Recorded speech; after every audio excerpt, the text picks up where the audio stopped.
Hello, Narnach here. Welcome back to Path of Exile. We are playing our Ringleader in training, because we're not quite a Ringleader yet. So in between episodes I did a bunch of crafting and also discovered that Facebreakers, it's level 26 and I thought it could only roll up to 3 sockets, but that's actually based on old information, because starting from level 25 you can roll 4 sockets. It was before the 2.0 patch where you needed item level 35 in order to get the 4 sockets. So I had a chat with Mr. Furici in his crafting tools, and we now have 4 sockets on this. And I got now some armor from my stash, and I think a helmet also came from the stash, and just some. The rings are still the only source of real damage we have. Some life from the belt. And some more armor and stats. And this Crest of Perendus, I believe we found this last episode. So there's a ton of life regen on it, and some lightning resistance, and some physical life leech. And there's a good chunk of blocking on here. So as a result we now have 813 points of life, which is quite a lot considering we are midway through Act 2. We got Cold and Lightning Lady maxed, Fire is still at 0, but we got a Bismuth Flask of Resistance, which can instantly give us 58 points of resistances. So that's gonna be good if we encounter very tough fire-based monsters. For the rest, upgraded the flasks. So we have a Grand Life Flasks now, Bleeding Fixing, Insta Heal and Poison. Curse removal on the mana, freeze removal on the quicksilver, and the bismuth I just spoke about. So 60% estimated damage reduction from armor against monsters of our own level, 40% chance to evade, 37% chance to block. This is a very nice layered defense, and on top of that we have quite some life regen. 34 points, that's about 4% of our total life every second. I'd say that's fairly okay. So with that, let's get started. Let's blow them out of the water. So Infernal Blow is still very satisfying. It's not dominating blow, but it's a very good secondary choice. Okay. Monkeys that run away are slightly frustrating. So can we get to the other side? Sometimes it works, sometimes it does not. Yes, it worked. You just have to wriggle just so, and then you will just fix it, of course. Let's see, scouring, those are always nice. It's for emptying out an item team, or basically just restoring it to a white. It's very useful if you want to turn a crappy blue into a rare. But the combination of an Orb of Scouring and an Orb of Regret, an Orb of Regret with a gem, means you can reduce the level by 1 or reset the level to 1. I believe the Orb of Regret resets the level to 1, and the Orb of Scouring just takes 1 level off of a gem. So if you accidentally overlevel a gem and you are now stuck because you can no longer equip your gear, if you want to switch gear and then decide that no, some gems are like 1 or 2 levels too high for fitting requirements, remember you can use the Orb of Scouring to fix that. It's a very good tip I got from one of the commenters a couple of episodes ago, when I was basically wondering about the same problem.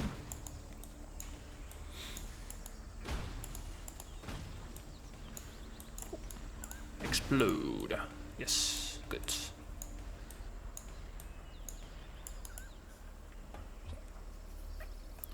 In terms of playstyle, this is already starting to look a little bit like our final build. We are charging into battle, and then we cause a massive AoE carnage. And even these martyrs we can deal with. We explode them before they explode on us.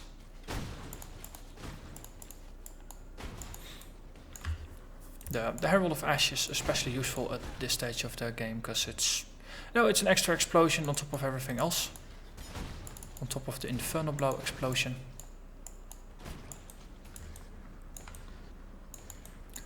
so Alira is up there. Actually, rather than running along, might as well just go for Alira first. Hello there, Witchy, where are you? Follow the path. Sometimes a little bit hard to make out. But I think I'm still following it. I still see stones over here. Yeah, man. Usually it's not that long a track, I have to admit. Oh, horrendous hordes.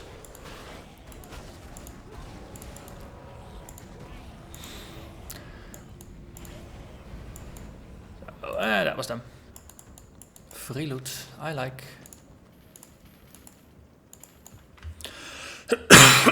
Excuse me.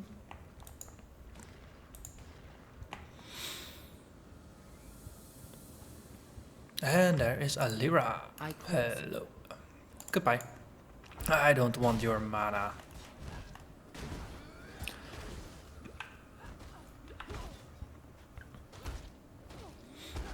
Bye bye. It's hard to cast a spell with a blade in your throat.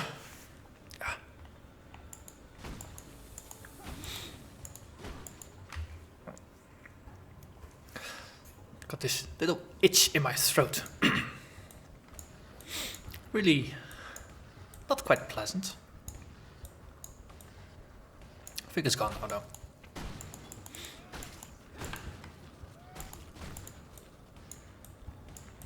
Itchy throat, it's always annoying.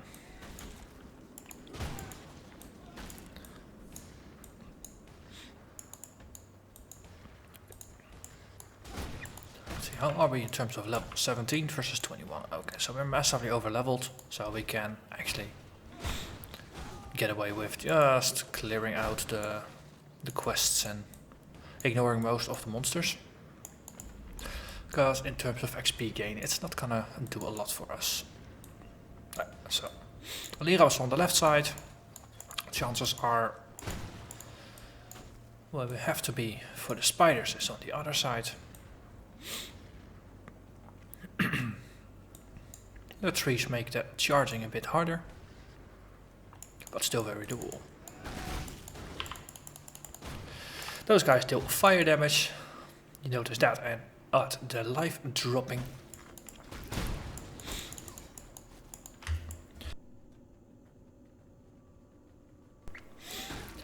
I remembered I have a mute button on my mic.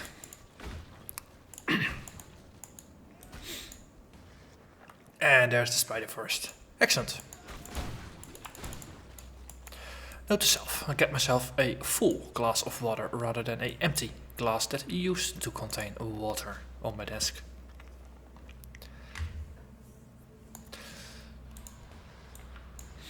Okay.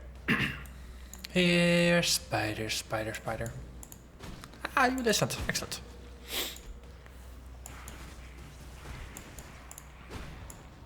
A bunch of them stuck on the other side.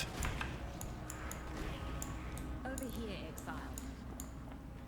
And they, of course, prefer to stay inside of the bubble. And as a result, they won't come out and play. Okay, excellent. Hello, Tora. Oh, you're already level 5. Then I actually don't care that much anymore. Okay, the skill tree.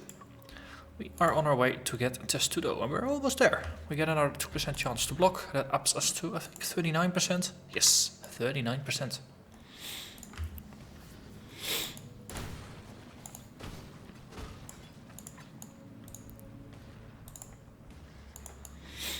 That's almost 2 percentage points per character level. Which I think is pretty decent.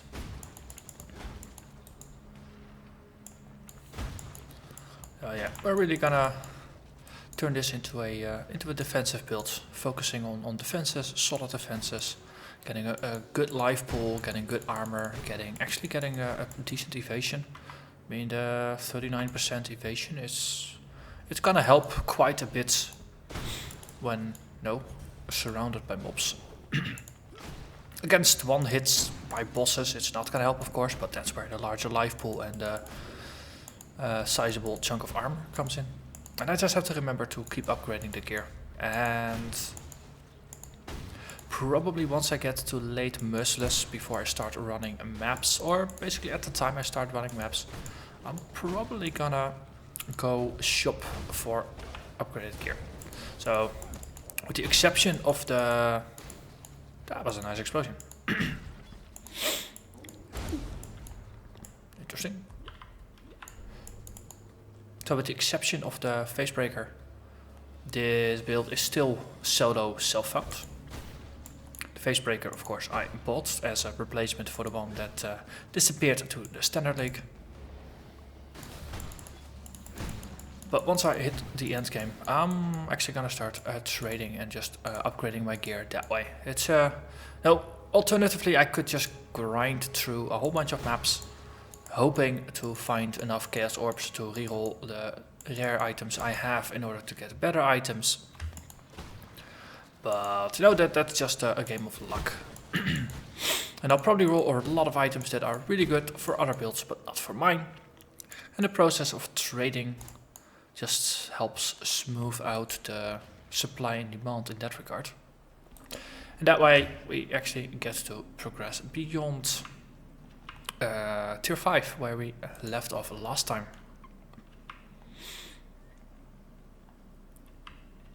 Let's see. I skipped a room there.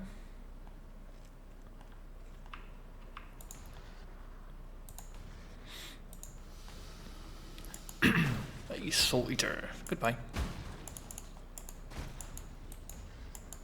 More infected monsters. I think we might actually end up solving Tora's quest.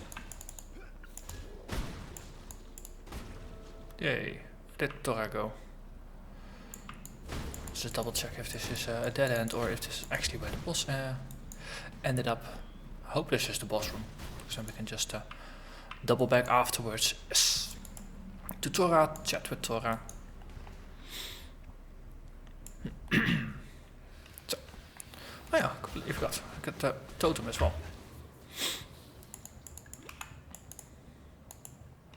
Got some space in an empty slot, so might as well just go with the totem.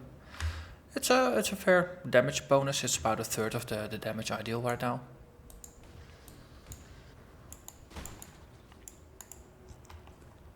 So while leveling until you have all the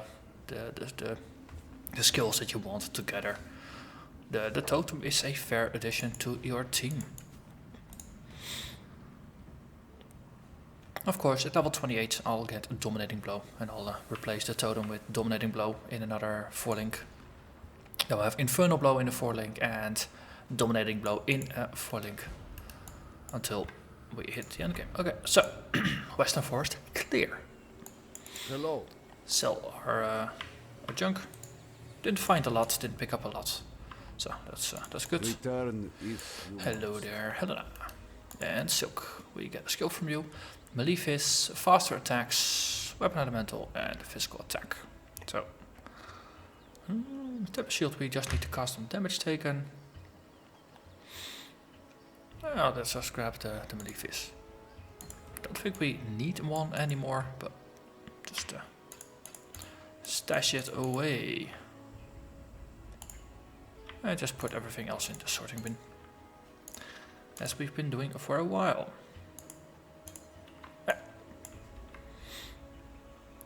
Flame Dash, yeah, we're keeping it at level 1. Okay. So, Riverways and Oak next up. So, as you notice, this is a rather fast build so far. I'm playing rather... Oh, I just deal a lot of damage. I just plow through monster packs like they're made out of paper. Ah, that was a false trail. This is the real zero. And that is a good thing, because that basically we can just move through the earlier stages of the game and get to Cruel and Merciless, where things get more interesting. In my opinion, of course.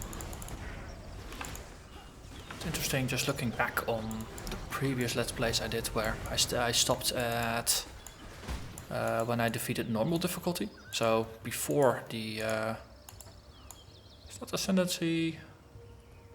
Awakening expansion, before the Awakening expansion, before 2.0, when Act 4 didn't exist. I played until defeating Dominus. And after that I played until I defeated Malachi. But it's not until the Talisman League where I actually started continuing afterwards on Cruel and Merciless difficulty. And I have to say, it's a world has opened for me. Also, if we touch this, then we lose the items in our inventory and we have more space. We touched this, then we can go to Oak, have a brief chat. It's not gonna be anything dramatic. Just gonna give him the amulets, get some extra life. And that will be it. Oh yeah, and of course we get the top piece for the pyramid. Okay, it has to be there somewhere then. Yes, we found him. Excellent. And then the door's over here. The other side of the water. Hello there, Oak. So let's help you get more life. So 830 became 890. So the plus 40 became plus 60. Currently that means I'm at about plus 50% alive gained. We're fairly close. So let's see if we can cause some darkness. It's always nice causing darkness.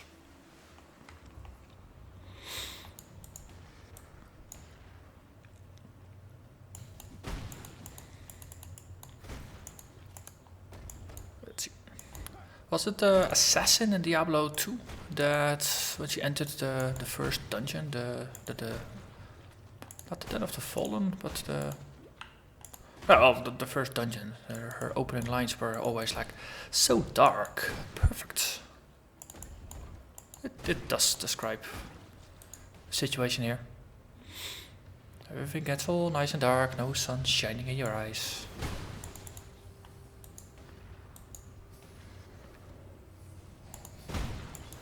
On the other hand, a little bit of sun is, of course, a good thing.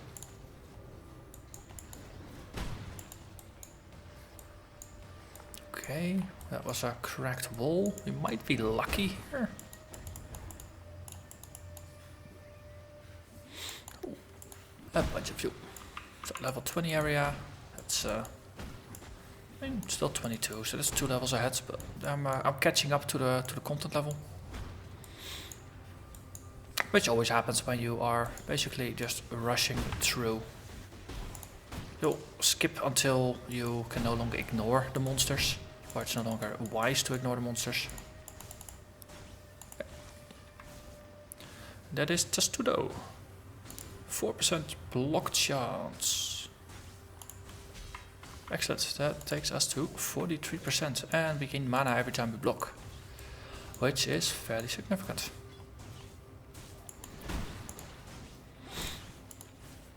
It's not going to be too long before we hit roughly 50% and then we're probably going to stay there for a while.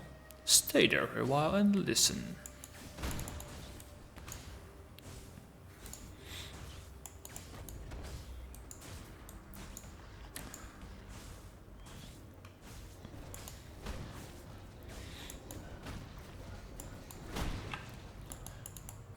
We got some early game boosts to our life. Let's actually go around here, but I'm not quite sure how it will scale in the end game, because I want to focus on a lot of things with this build. There's the blocking, which is going to be very important, especially once I got a lot of spell block. That's going all over the map. Let's see, Tempest Shields, that is at level 5 now, isn't it? No, it's at 1. Okay, so I can boost it a couple more times. I just have to remember, don't boost it beyond 5.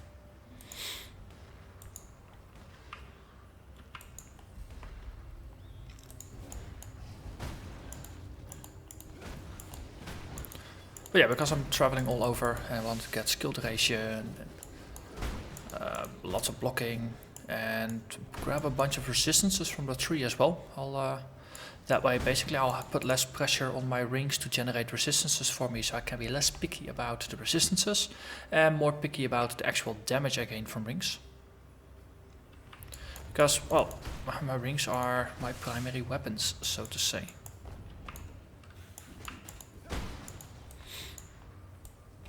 Okay, so that was not the correct direction. Okay, so then that way. We just keep going. Eventually we will find where we have to be. Or is it over there? Sorry, I missed one corner. One corner!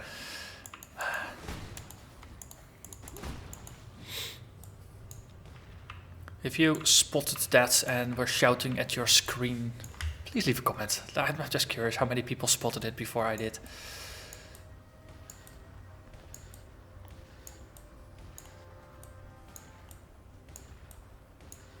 Let's see, the other way.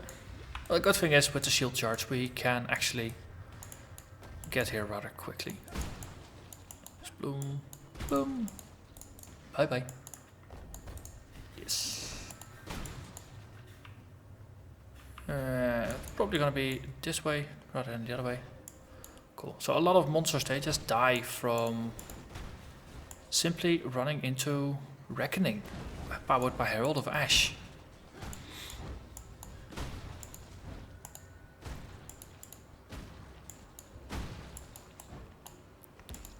Because this scales off of my basic attack damage, which again is just based on the Facebreakers. And as a result, it's rather substantial. And I think there is the special room over there. Probably run around this way. Or not. Man, am I wrong about everything today? Maybe it's just one of those days.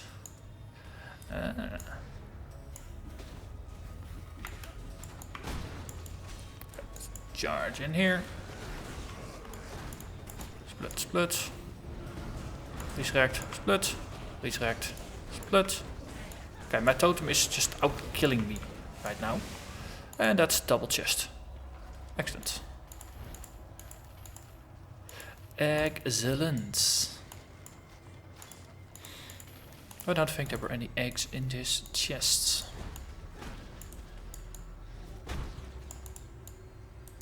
Okay.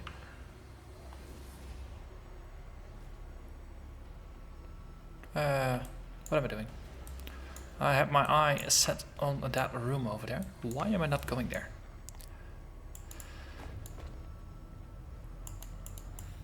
Hello there. Goodbye. Or was this just a false trail?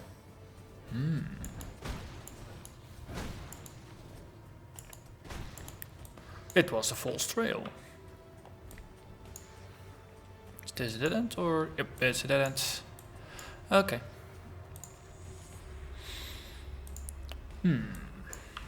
I think this is gonna end up as a full clear. And here I started out so optimistically about this map. Like, yes, maybe we get a break. Maybe we just get through quickly. Ah, here's the ancient seal.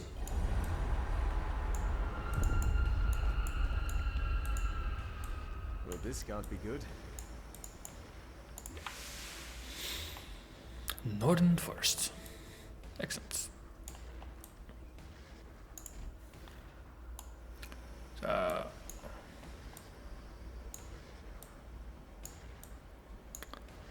let's see, and then there is the waypoint. And then that's probably a good place to call this an episode. So, next episode, Vaal Oversoul, and probably the early bits of Act 3. So, as always, thank you very much for watching, and see you again next time. Bye bye.